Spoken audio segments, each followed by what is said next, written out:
Hey folks, and welcome to another installment of Dave's Impressions. This time around, Outlast 2. These impressions were taken from playing the game for around 1 hour. Enjoy!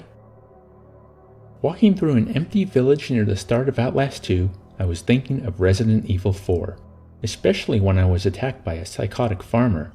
I thought to myself, okay, so RE4 with crazed cultists, and instead of weapons, I have a camcorder. That there are horrors to film as a collectible mechanic means that it's always a good idea to have the camera out, although I learned after the first area that relying on night vision will chew through your battery. Yes, the batteries are somewhat plentiful, but I found not relying on night vision makes the game more atmospheric, and the design of the landscape and lighting sources can create both a sense of beauty and guidance. Putting the camera away also helps the game feel less gimmicky. That collectible element and the hunting for batteries scream, "You are playing a game!" Wrapping bandages too. The goofy dialogue doesn't help either.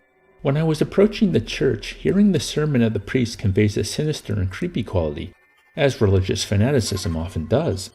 Outlast 2 leans heavily on its religious cult imagery, and even though I got lost in the prison basement of the church, finally finding where I was supposed to duck under a cage to continue, the stage triggers to continue the sermon are executed flawlessly. It builds towards a climax that is more bizarre than terrifying. A lot of F-bombs, violence, and getting licked by a weirdo.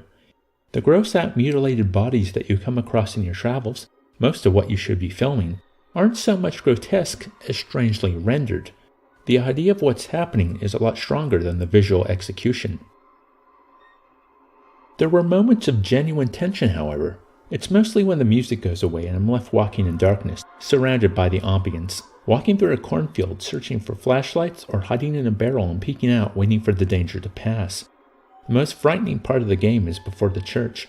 Walking through the village, I didn't know when the game was going to spring the enemies on me. I was always waiting for something to happen, so much so when it finally did and I got away, it felt a little anticlimactic. There's a theory that there is only one true fear, the fear of the unknown. All other fears derive from this. There's at least validity to this theory.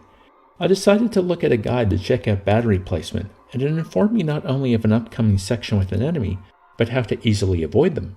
That area was no longer tense, although the cornfield afterwards was, even when I knew I'd have to avoid capture there. So maybe it's down to design as well.